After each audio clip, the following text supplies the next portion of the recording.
When billionaire Arthur Thorne noticed his maid's daughter hiding bruises, he uncovered a secret so dark it shattered his silence and changed all their lives forever. It started with a bruise. 11-year-old Lily Peterson, too young to understand fear, but old enough to hide it. A man who'd built empires saw it in a single glance. A mark shaped like fingers and a silence shaped by terror.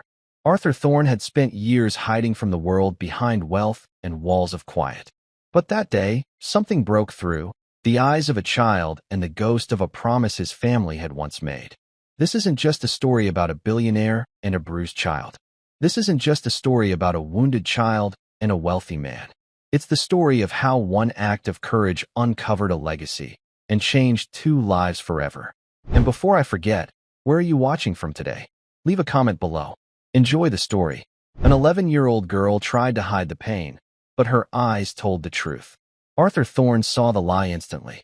It was a flicker of fear in the girl's blue eyes, gone as fast as it came. But a man who built a global empire did not miss such things. He missed nothing. Arthur lived in the large, quiet house on the hill. The neighbors thought he was a retired professor, perhaps a reclusive writer. He liked it that way. He wore simple sweaters and drank instant coffee. This quiet life was a shield. It hid the man who commanded boardrooms and shaped markets. It hid his billions. His maid, Sarah, was a quiet woman.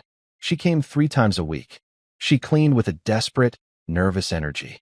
She never spoke unless spoken to. Her daughter, Lily, often came with her after school. Lily was a small girl for 11. She had pale blonde hair and the same watchful silence as her mother. Lily would sit at the kitchen table, trying to finish her homework. But today, Sarah was behind schedule. Lily, trying to help, was dusting the low shelves in the study. Arthur sat in his worn leather chair, a book open on his lap. He wasn't really reading. He was watching the dust motes dance in the late afternoon sun. "Lily, be careful with that," Sarah said. Her voice was sharp with worry. "I am, Mom," Lily whispered. Lily reached for a small, framed photograph on the bottom shelf. As she stretched, the long sleeve of her worn sweater slipped. It pulled back just an inch, past her wrist. Arthur's eyes narrowed. A dark, ugly bruise stained the girl's thin forearm. It was a terrible, sickly purple. It was shaped almost like fingers. Lily saw him look. She flinched. It was a small, fast movement, like a startled animal. She yanked her sleeve down. Her small hand clutched the fabric tight. Arthur felt a coldness spread through his chest. It was an old, familiar anger. It was the anger he felt for bullies. He set his book down. He kept his voice very soft. "That looks painful, Lily." Lily froze. She did not turn around. "It's nothing, Mr. Thorne." "It doesn't look like nothing," Arthur said gently. Sarah spun around from the doorway, a dust rag in her hand. Her face was pale. "She's fine. She's just clumsy." "I fell," Lily said quickly, still not looking at him. The words sounded practiced. "I fell off my bike yesterday." Arthur looked from the mother to the daughter. Sarah's hands were shaking. Lily was holding her breath. "A bike fall," Arthur said, his voice quiet. "I see." Sarah rushed forward. She grabbed Lily's arm. Not the bruised one, the other. "We're almost done, sir. I'm sorry to be in your way." "Come on, Lily." "The kitchen." "Mom, you're hurting me," Lily whispered. Sarah let go instantly, horrified. "I'm sorry, baby. I'm sorry." She pushed her daughter gently toward the door. "Go finish your math. I'll be right there." Lily fled the room. Arthur stood up. He was not a large man, but he had a presence. He moved with a quiet authority. "Sarah," he said. She stopped, her back to him. "That was not a fall from a bike," Arthur stated. It was not a question. Sarah turned slowly. Fear made her eyes wide. "Please, Mr. Thorne, don't. It was an accident. I promise. She's just a child. She's very clumsy." "She is terrified," Arthur said. "And so are you." Tears filled Sarah's eyes. "We're fine. I have to finish my work. Please." She hurried out of the study, leaving Arthur alone. He stood in the silent room for a long time. He looked at the empty space where the girl had stood. He knew fear when he saw it. This was not the fear of a child who broke a rule. This was the fear of a mouse trapped in a corner. Someone was hurting that child, and the mother was too scared to stop it. Arthur walked to the shelf Lily had been dusting. He picked up the small, framed photo. It was an old black and white picture from a different time. 2 young men in army uniforms, smiling, their arms slung around each other's shoulders. One was his grandfather. He thought of what Lily had said last week. She had seen the photo and pointed. My mom says my great-grandpa was a soldier, too, she had said, her voice a rare spark of childish pride. She said he was a hero. Oh, Arthur had said, encouraging her. His name was Michael. Michael O'Brady.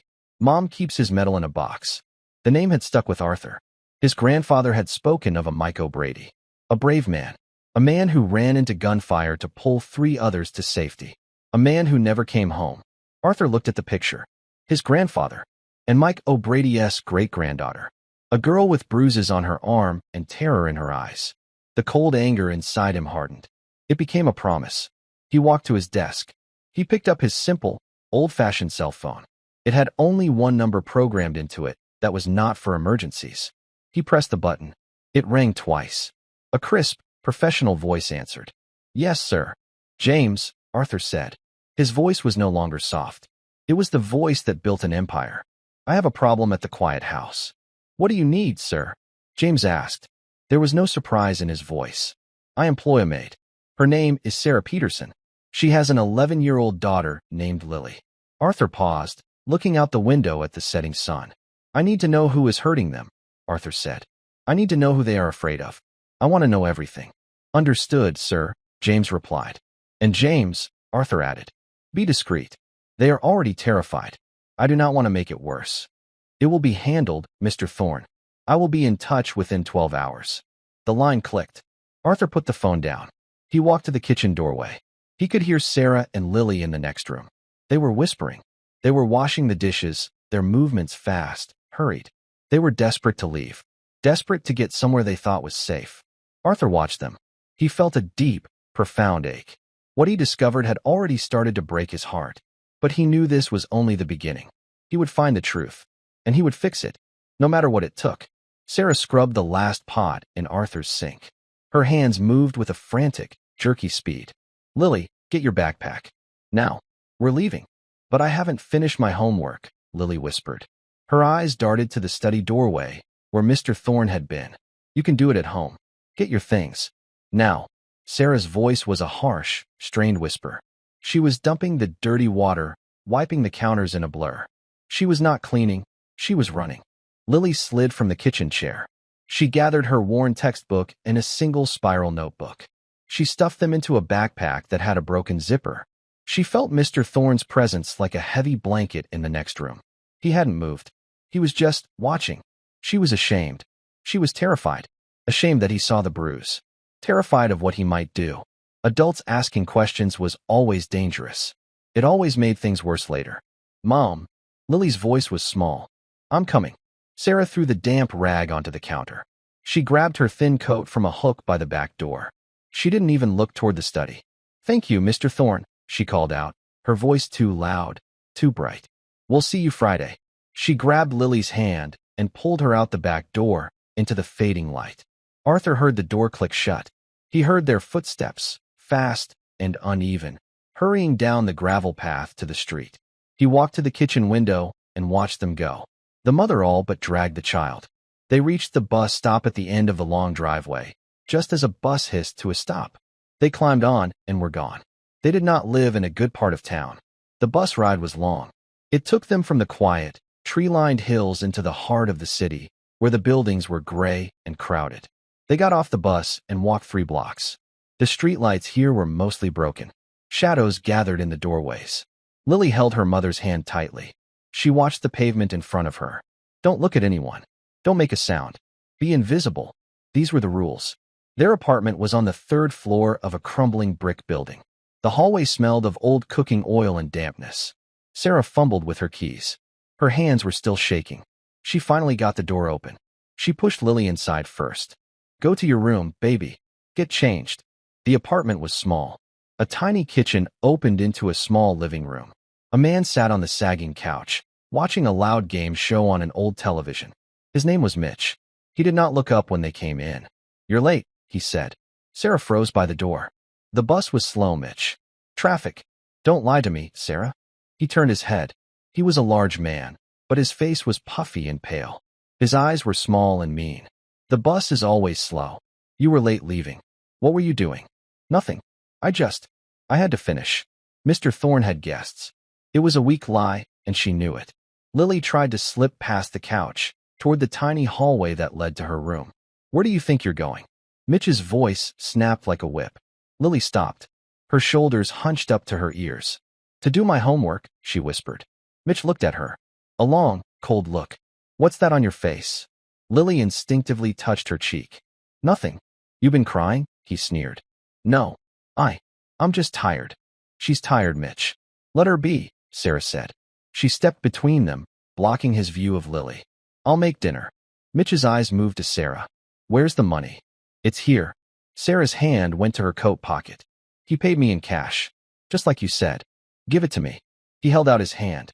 Sarah carefully counted out the bills. She kept $20 back, hiding it in her palm. Here. He snatched the money and counted it. This is short. No, this is short, Sarah. He stood up. He was much taller than her. That old man is ripping you off. No. He paid what he always pays. I swear. Or maybe you're holding out on me. His eyes were hard. Are you stealing from me? After everything I do for you? No, Mitch. I would never. Sarah's voice trembled. Here. She unfolded her hand and gave him the last $20 bill. I was just going to get groceries. I'll get the groceries, he said, stuffing the money in his pocket. You think I'm stupid? He looked past her at Lily, who was pressed against the wall. He pointed a finger at her. And you keep your mouth shut at that old man's house. You understand me? You don't say nothing about what happens here. This is family business. Lily nodded, her eyes fixed on the floor. Yes, sir. Go, Sarah said, her voice desperate. Go to your room, Lily. Lily ran. She shut the door to her small room and leaned against it. The door had no lock. She could still hear them. What did you do to your arm? Mitch's voice was low and suspicious. Lily hadn't realized. He was talking to her, through the door. She opened the door a crack. What? Your arm. You were favoring it. Let me see. It's the bruise, Sarah said quickly. From yesterday. When she fell. Mitch looked at Sarah, then at Lily. A slow, unpleasant smile spread across his face. Yeah, she's clumsy. Just like her mother. He laughed. It was a short, barking sound. He grabbed his keys from the table. I'm going out. Have dinner on the table when I get back. And it better be good. The apartment door slammed shut. The building shuddered. Lily and Sarah stood in the silence. For a long moment, neither of them moved. Then, Sarah sank onto the couch and put her face in her hands. Her shoulders shook with quiet, terrible sobs. Lily came out of her room. She walked over and touched her mother's arm. It's okay, Mom, she whispered. He's gone. It's not okay, baby, Sarah cried, pulling Lily into a fierce hug. It's not okay. I'm so sorry. I'm so sorry. Lily just held on. She didn't cry. She had learned a long time ago that crying didn't help. It only made Mitch angrier. Back in the house on the hill, Arthur Thorne sat in the dark. He had not turned on the lights. The moon cast long, pale rectangles onto the floor of his study. He was a patient man. He had waited 7 years to take over a rival corporation. He had waited 3 decades to find the right painting to complete his hidden collection. He could wait for anything. But this was different. This was not business. This was a child. This was Mike O'Brady's family. His grandfather, General Thorne, had been a hard man. A man of iron and rules. But he had a soft spot for the men who served under him. He had spoken of Mike O'Brady with a rare, quiet respect. He had more courage than a whole platoon, Arthur. He saved my father's life. He saved my life. He died so we could come home. The Thorne family owed the O'Brady family a debt. A blood debt. And Arthur Thorne always paid his debts. The thought of that man's great-granddaughter living in fear, it made his blood cold. His phone buzzed on the desk. The screen lit up with a single, blank number. He answered. Tell me. James here, sir. The voice was clear, as if he were in the next room. The mother is Sarah Peterson, 34 years old. Widowed. Her husband, Daniel Peterson, died in a construction accident 3 years ago. And the girl, Lily Peterson, 11 years old. Good student, according to school records. Perfect attendance until this year. She has missed 12 days in the last 3 months. Who is he? Arthur asked. His name is Mitchell Haas. Mitch, 38. He moved in with them 6 months ago. He has a record, sir. Assault. Petty theft. 2 restraining orders from 2 different women. Both were lost in the system. Arthur's knuckles turned white on the arm of his chair. He is hurting them. All signs point to it, sir.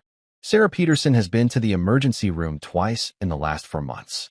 First, a fall down the stairs. Second, food poisoning. The second visit was 2 days ago. Food poisoning? Arthur asked, his voice sharp. She was treated for a broken rib, sir. Arthur closed his eyes. The quiet, terrified woman. The clumsy child. He's controlling their money, too. James continued. Sarah used to deposit her paychecks. For the last 5 months, she has cashed every one. There are payday loan applications in her name. All recent. Mitch Haas has no official employment, but he spends money. At bars. At a local betting shop. He is bleeding them dry, Arthur said, his voice a low growl. Yes, sir. But there is something else. Something you asked about. The girl's family, Arthur said. Yes, you were correct. Lily's great-grandfather was Corporal Michael O'Brady. He was killed in action in 1944. He was in the same unit as your grandfather, General Thorne. He was awarded the Medal of Honor, posthumously. Arthur let out a long, slow breath. So it is true. It is, sir. It appears the family. Sarah sighed, never recovered. They were given the medal, but no real support. It's been a long line of bad luck and poverty ever since. Sarah is the last of them. Arthur looked at the photograph on his shelf. The two smiling young men. One had gone on to build a legacy. The other had left behind a legacy of sacrifice. And now, his last living relative was being beaten in a third-floor tenement. James, Arthur said. Sir, I am going to end this. I want you to find me a way that is legal, a way that is permanent, and a way that protects the mother and the child.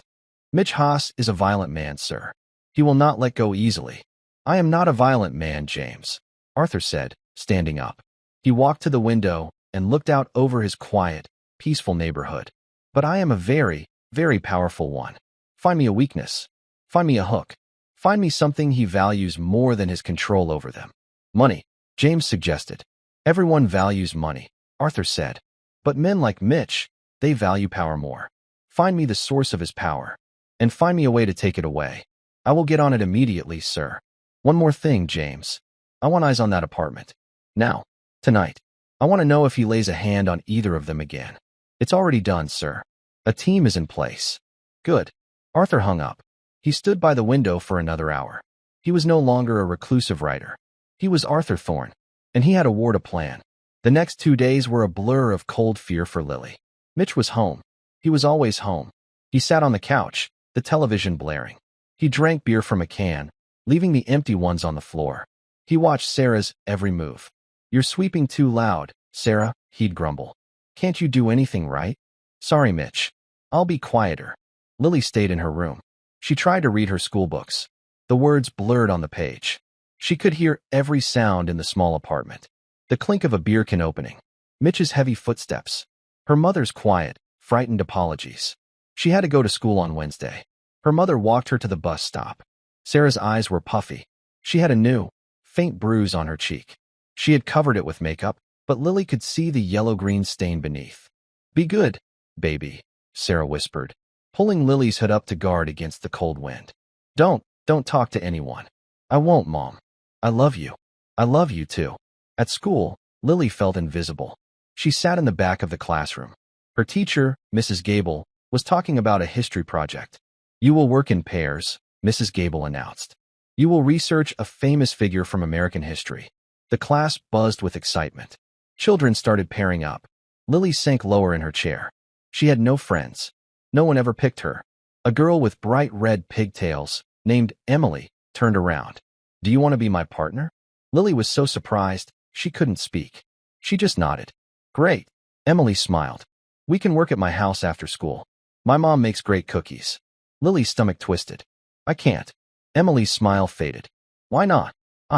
I have to go right home. My mom needs me. Oh, okay. Emily looked disappointed. She turned back around and asked the boy next to her. Lily stared at her desk. She felt a sharp, stinging in her eyes. She wanted to go to Emily's house.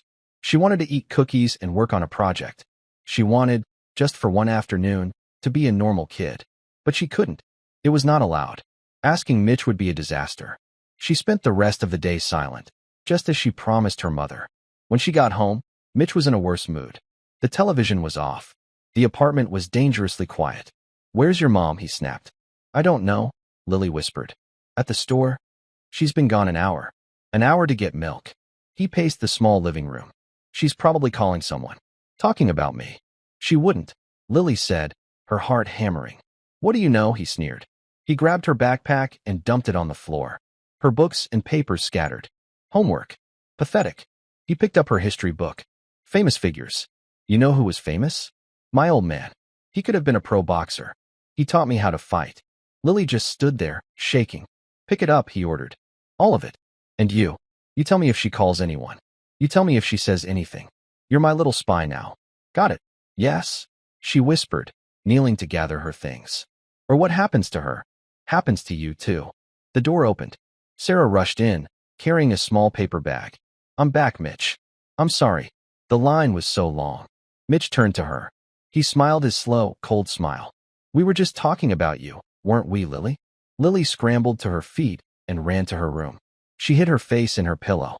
She didn't want to hear what came next. The next day, Thursday, Arthur Thorne sat in his study. He was not reading.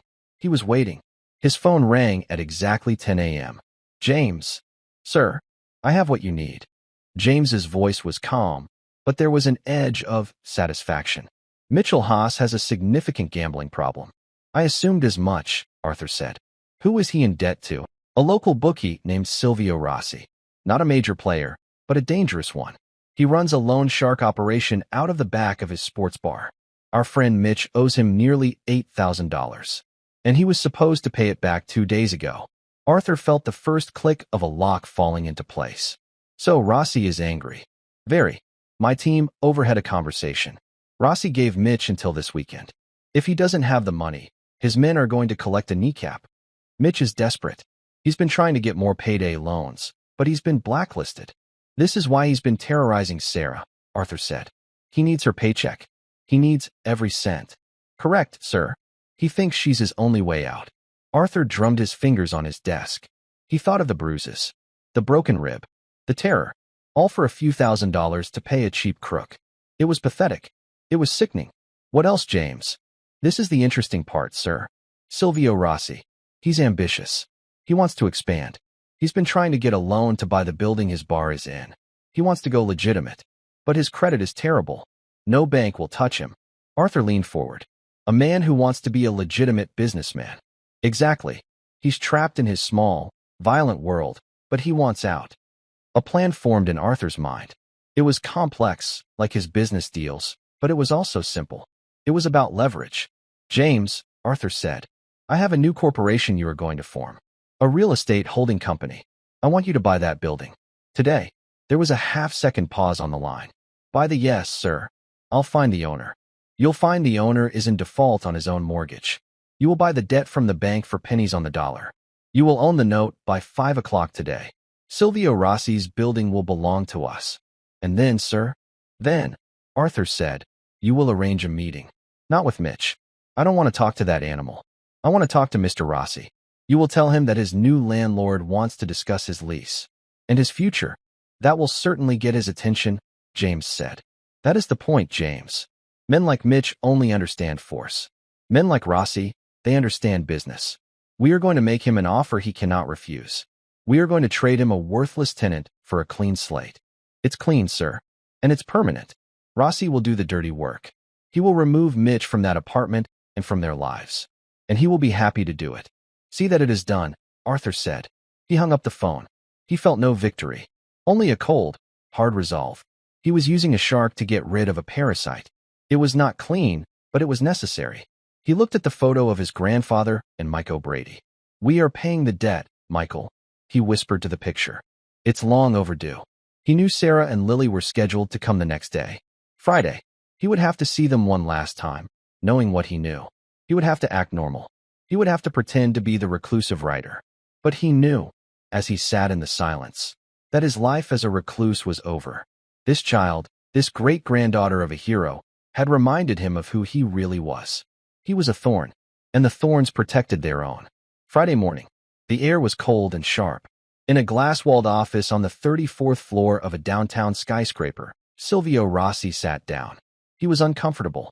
He was a man who worked in dark bars and back alleys. This clean, silent, expensive room made him nervous. He was sweating in his cheap suit.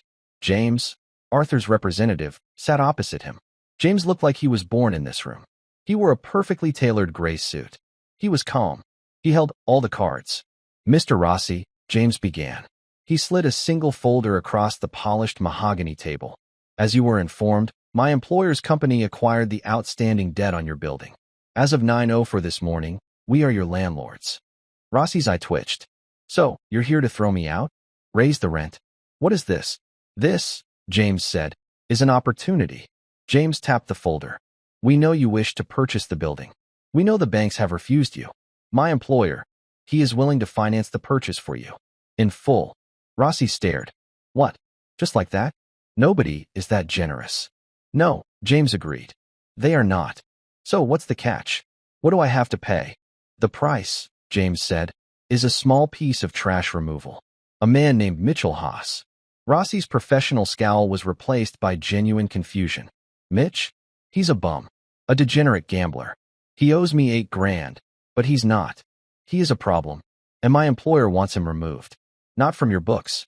From the lives of 2 people he is terrorizing. A woman named Sarah Peterson, and her daughter, Lily. Rossi leaned back. He understood power. He was just seeing a level of it he had never encountered. All this, for a maid and her kid? You want me to take care of him? Rossi asked, using the quiet, ugly phrase.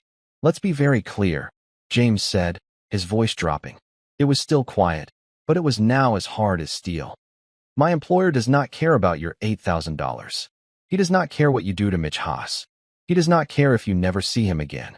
James leaned forward. This is what he does care about. You will remove Mr. Haas from that apartment. You will ensure he never speaks to, sees, or contacts Sarah or Lily Peterson again.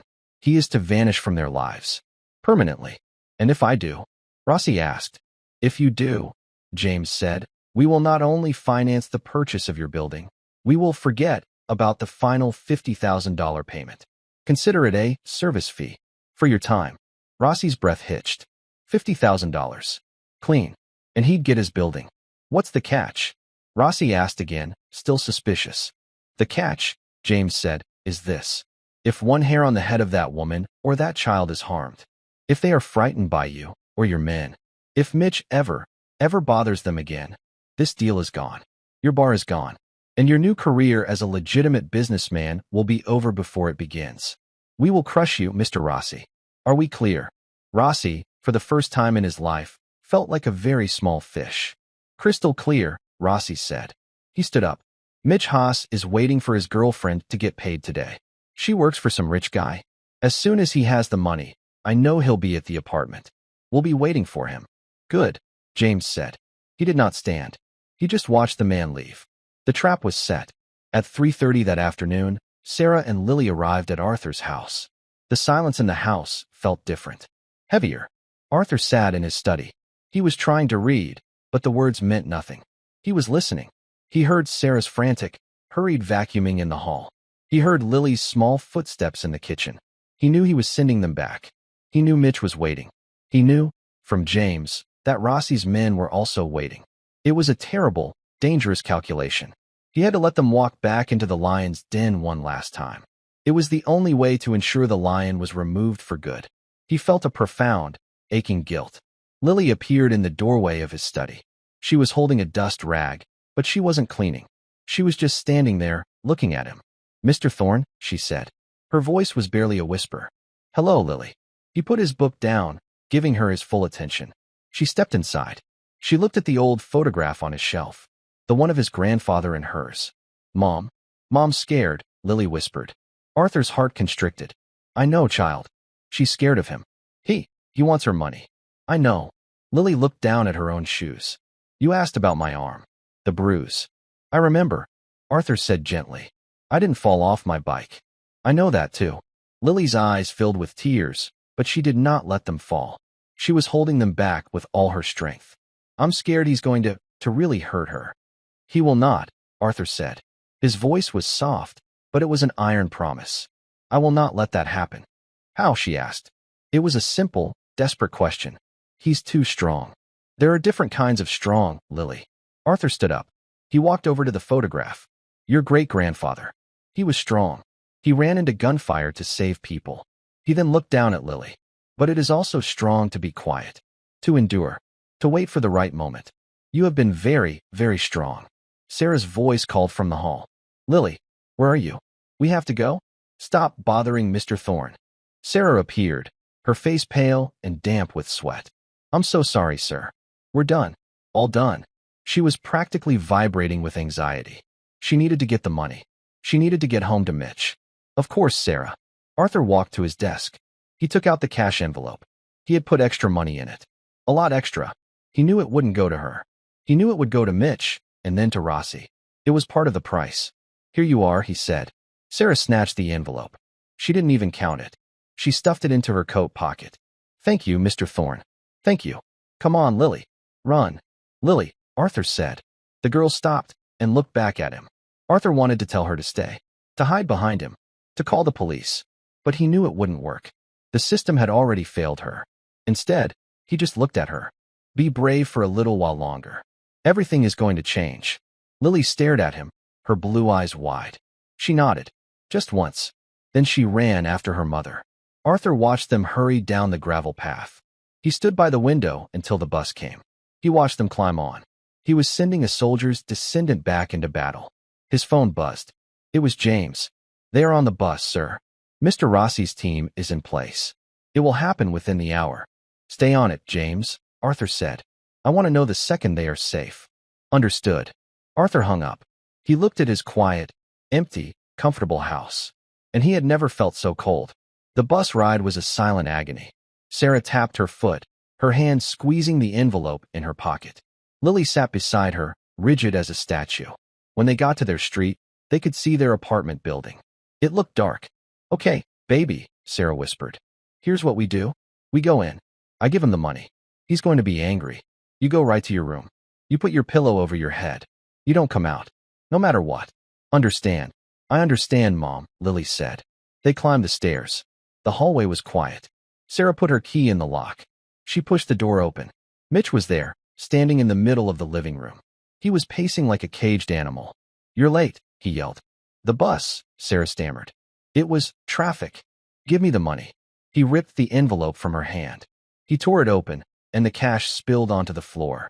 He dropped to his knees, his hands shaking as he counted. This is good, he was muttering to himself. This is more. This is good. He looked up at Sarah, his eyes wild with a desperate, temporary relief.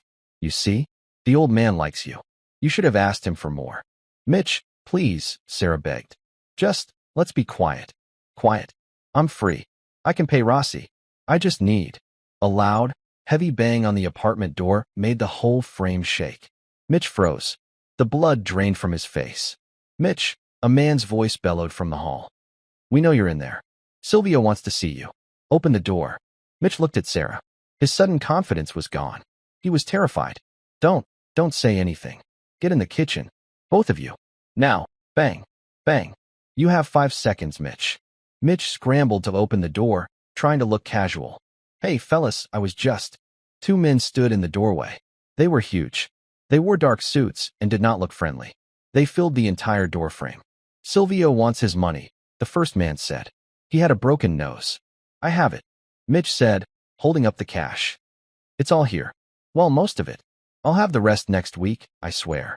The first man didn't even look at the money. He looked past Mitch, into the apartment. He saw Sarah and Lily, pressed against the refrigerator. His voice softened, just a little. Ma'am, we're sorry to bother you. We're just here to collect on a bad debt. He looked back at Mitch. His voice went hard again. You're not paying. What? I just told you. You're coming with us, the second man said. He stepped in and grabbed Mitch by the arm. No. Wait. Mitch panicked. He tried to pull away. I have the money. Take the money. Silvio doesn't just want the money, Mitch, the first man said. He grabbed Mitch's other arm. He wants to discuss your future. You're a hard man to find. And you've been bothering these nice people. They started to drag him out of the apartment. Mitch dug his heels in. He was screaming now. Sarah, tell them. Tell them you'll pay the rest. Sarah, help me. Sarah just stared. She was holding Lily behind her, her hand over her daughter's eyes. She was shaking her head, tears of terror and something else, streaming down her face. "Let's go, Mitch." The men hauled him out into the hallway. The door slammed shut, hard. Lily and Sarah were left in the sudden, shocking silence. They could hear Mitch yelling as he was dragged down the stairs. The yelling got fainter. Then, nothing. The apartment was quiet. He was gone. Lily pulled away from her mother. She looked at the door. Is he coming back?" she whispered. Sarah slid down the wall until she was sitting on the dirty kitchen floor. She looked at her hands. She looked at the open door. "I don't think so, baby," she whispered, the tears finally coming. "I really don't think he's coming back." Arthur Thorne stood in his dark study. He had not moved from the window. The moon was high. His house was an island of silence in the wealthy, sleeping neighborhood. His phone vibrated. He picked it up. "Sir." James's voice was flat. Professional. "Is it done?" Arthur asked. "It is." Mr. Haas was intercepted by Mr. Rossi's associates. He was removed from the premises. He will not be returning. Arthur closed his eyes. Removed. A clean, cold word. And them? The mother and child. Our team confirmed. They are alone in the apartment. They are physically unharmed. They locked the door after Mr. Haas was taken. Arthur let out a breath he felt he had been holding for 48 hours. Safe. They were finally safe. But the cold feeling in his chest did not go away. He had solved one problem, but he had left them in another. He took the money, James. The pay envelope. "Yes, sir. We assume Mr. Rossi has it now." It was the price of the transaction. "So they are in that apartment," Arthur said, his voice a low growl of anger. "With no food, no money, and a terrified mother and child." "It was the only way to get him out, sir," James said quietly. "I know." Arthur began to pace. The protector had done his job. Now, the billionaire had to do his. "It is time for the second phase. Find them a new home." "Yes, sir. I have a list of properties. Clean, secure, good school district. I want it ready by tomorrow. I want them out of that building. I want them out of that life. It will be owned by a holding company. All expenses paid." "Understood, sir. And how will we present this to them?" This was the delicate part. Arthur stopped pacing. He looked again at the photograph of the two young soldiers. His grandfather. And Michael O'Brady. "We will tell them the truth," Arthur said. "Or, at least, a version of it. Sir, my grandfather owed that man his life. He spoke of it often. He said he tried to find the O'Brady family after the war, but they had moved. Disappeared." Arthur touched the glass of the frame. "We have found them. The Thorne family is paying a debt of honor. It is not charity, James. It is restitution." There was a moment of silence. "That is very clear, sir. It will be handled that way. A trust. The Thorne O'Brady Service Fund. Something dignified." "Exactly," Arthur said. "And James, that medal. The Medal of Honor. Sarah told Lily she keeps it in a box. I want you to find a proper case for it. And I want you to find Michael O'Brady's service records. I want Lily to know who she is. I will see to it personally, sir. I will approach them in the morning." "Thank you, James." Arthur hung up. He did not feel like a billionaire. He felt like the grandson of a soldier, finally making good on a forgotten promise. In the third-floor apartment, the silence was deafening. It was a new kind of quiet. Not the tense, waiting silence of Mitch being in the next room. This was an empty, echoing quiet. Sarah and Lily were huddled on the couch. They had not moved for an hour. "Mom," Lily finally whispered. Sarah took a ragged breath. "Yes, baby. He's really gone, isn't he?" Sarah looked at the door. It was still standing. The deadbolt was still shot. "Yes, I think he is." Lily processed this. The fear, which had been her constant companion for 6 months, slowly began to recede. It left a cold, empty space. "Mom, I'm hungry," Lily said. Sarah's heart shattered. The relief was gone, replaced by a new, more familiar panic. Poverty. She got up and went to her purse. She dumped it on the kitchen counter. A tube of chapstick. A few old receipts. 3 quarters and a dime. She opened the refrigerator. A half-empty bottle of ketchup. A single, old carrot. She had no money. Mitch had taken everything. She had no one to call. She had no one in the world. She had saved her daughter from a monster, only to realize she could not even give her dinner. "Oh, baby," Sarah whispered, and for the first time, she truly broke. She leaned against the counter and wept. Not the quiet, hidden sobs of before. These were loud, gut-wrenching sobs of despair. Lily ran to her. wrapping her thin arms around her mother's waist. "It's okay, Mom. It's okay. I'm not that hungry. It's not okay," Sarah cried, holding her daughter. "It's not. I'm so sorry, Lily. I failed you. I failed you." "You didn't," Lily insisted, her own voice thick with tears. "You're brave, Mom. You're so brave." They held each other in the cold, dark kitchen. There was no plan. There was no food. There was just the end of the line. They eventually fell asleep on the sagging couch, huddled together under their one thin blanket. The next morning, Saturday, Sarah woke to a city noise. A truck beeping. Birds. No loud television. No angry voice. She felt a moment of pure, light-headed peace. Then, a sharp, polite knock on the apartment door. Sarah's entire body went rigid. The fear was back, instant and total. "Who is it?" she called, her voice shaking. "Mrs. Peterson?" A calm, male voice. A voice she did not know. "My name is James. I'm an associate of Mr. Arthur Thorne. May I please have a word with you?" Lily was awake, her eyes wide. "Mr. Thorne?" Sarah crept to the door. She looked through the peephole. She saw a man in a dark, expensive-looking suit. He held a briefcase. He looked kind. Not like Mitch. Not like Rossi's men. She fumbled with the chain and the deadbolt. She opened the door a few inches. "Mrs. Peterson," the man said, giving her a small, respectful smile. "I'm sorry to intrude. Mr. Thorne was worried about you. He sent me." "Worried? What?" Sarah asked. "This may seem unusual," James said, "but I am here to speak to you about your great-grandfather, Corporal Michael O'Brady." Sarah just stared at him. Of all the things she expected, this was not one of them. "My great-grandfather." "Yes. May I come in? I have some good news for you." She let him in. The apartment was a mess. The cash Mitch had dropped was still on the floor. James pretended not to notice. He set his briefcase on the small, wobbly kitchen table. "Please sit down," he said. He spoke to them for 20 minutes. He spoke of a man named General Thorne. He spoke of a battle in 1944. He spoke of a hero named Michael O'Brady who saved the general's life, and many others. "The Thorne family has been trying to locate Corporal O'Brady's descendants for decades," James explained. His voice was warm and sincere. "There was a trust established for the families of the general's unit. We lost your family's line. Until last week." He looked at Lily. When Mr. Thorne heard Lily mention her great-grandfather's name, he made the connection. He was deeply, deeply moved. Sarah was speechless. She was holding Lily's hand so hard. Her knuckles were white. "This is not charity, Mrs. Peterson," James said firmly. "This is a debt of honor that is long overdue." He opened his briefcase. He took out a set of keys. "Mr. Thorne has arranged for a new apartment for you. It's in a safe neighborhood. It's near one of the best schools in the city. The first year's rent is paid. After that, the trust will provide a monthly stipend to cover all your living expenses."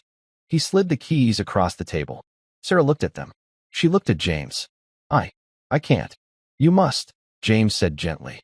"It was Michael's sacrifice that allowed the Thorne family to prosper. This is his legacy. This is your inheritance." He then took out a bank card. "This is for immediate expenses. Groceries, clothes, whatever you and Lily need. A car is waiting downstairs. When you are ready, it will take you to your new home." Lily, who had been silent this whole time, finally spoke. Mr. Thorne, he did this?" The man from the house. "Mr. Thorne is a very grateful man, Lily," James said. "He believes in honoring heroes. And he believes you deserve to be safe." Tears were streaming down Sarah's face. But this time, they were not tears of fear. They were tears of disbelief. "Go," James said, standing up. "Pack a bag. Leave the rest. The trust will furnish the new apartment. Just take what matters." He paused at the door. "Oh, and Mr. Thorne had one more request." He reached into his briefcase and pulled out a beautiful, velvet-lined wooden box. Embossed on the top was the seal of the Medal of Honor.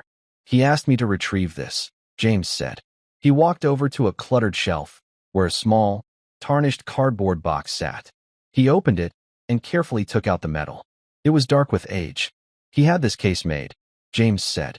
He placed the medal inside the new box, where it rested on deep blue velvet.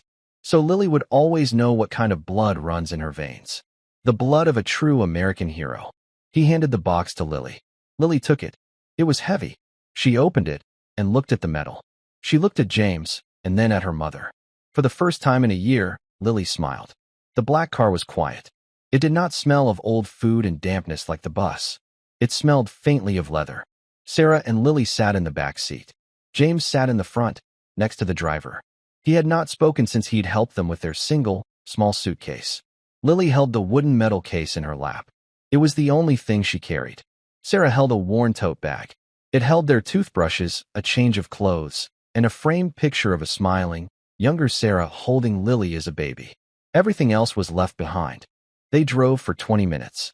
They left the gray, crumbling part of the city. The buildings became cleaner.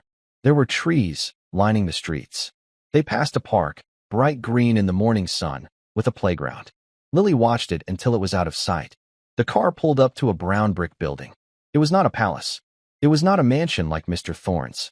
It was just nice. It had clean windows. It had planters by the front door, filled with yellow flowers. A man in a clean blue uniform held the door open for them. "Good morning, Mrs. Peterson. We've been expecting you." Sarah's hand tightened on Lily's. She had never been expected anywhere. They rode a clean, quiet elevator to the 4th floor. James led them to a door at the end of the hall. Apartment 4B. He slid a key into the lock. "Welcome home," he said, and pushed the door open. The light hit them first. The apartment was filled with sunlight. It streamed in through a large, clean window.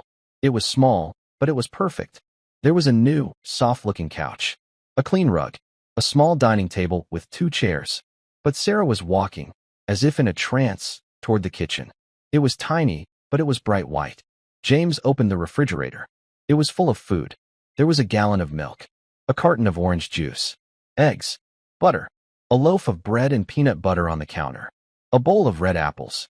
Sarah put her hand over her mouth. A small, choked sound came from her throat. After months of panic, of stretching single dollars, of feeding Lily while she herself went hungry, this was the miracle. "It's all from the trust, ma'am," James said softly. Lily, meanwhile, had walked down the short hall. There were 2 doors. One was a bedroom for her mother. The other was her room. It was painted a soft, pale yellow. There was a single bed, covered in a blue blanket.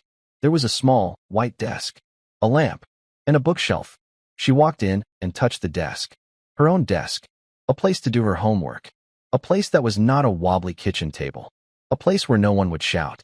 She turned and ran back to her mother. Sarah was leaning against the kitchen counter, tears streaming down her face. Lily wrapped her arms around her mother's waist. "It's real, Mom," Lily whispered. "I know, baby. I know." James placed the bank card and a folder of papers on the table. "This card is for you, Sarah," he said. "For clothes, for school supplies, for whatever else you need. The trust will pay the rent and utilities. The stipend will arrive in your new bank account every Monday." He pointed out the window. "The school is 2 blocks that way. Lily is already enrolled. She starts on Monday. She is an excellent student. They are very happy to have her." Sarah finally found her voice. "Mr. James, why? Why is he doing all this?" James's professional manner softened. "Mr. Thorne is a very quiet man, Sarah. He believes in balancing the books. Your great-grandfather gave his life so Mr. Thorne's grandfather could come home. Mr. Thorne sees this as paying an old, important debt." He nodded toward Lily. "He believes a hero's family should be treated like heroes. You are safe now." That is all he wanted. James put his hat on. "I will let you get settled. My number is in the folder. If you need anything at all, you call me." He let himself out. The door clicked shut. The new, strong deadbolt turned smoothly. They were alone. In the bright, quiet, safe apartment. They spent the day exploring. They put the milk in the clean refrigerator. Lily placed the Medal of Honor in its new, dark box on her new bookshelf. It was the first thing she unpacked. That night, for the first time in 6 months, Sarah cooked dinner. It was just scrambled eggs and toast. But to them, it was a feast. They slept. They slept without fear.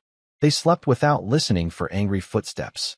For the first time, the silence was not a threat. It was peace. A week passed. Lily started her new school. The children were kind. The teacher, Mrs. Gable, was the same teacher from her old school. She had been transferred here.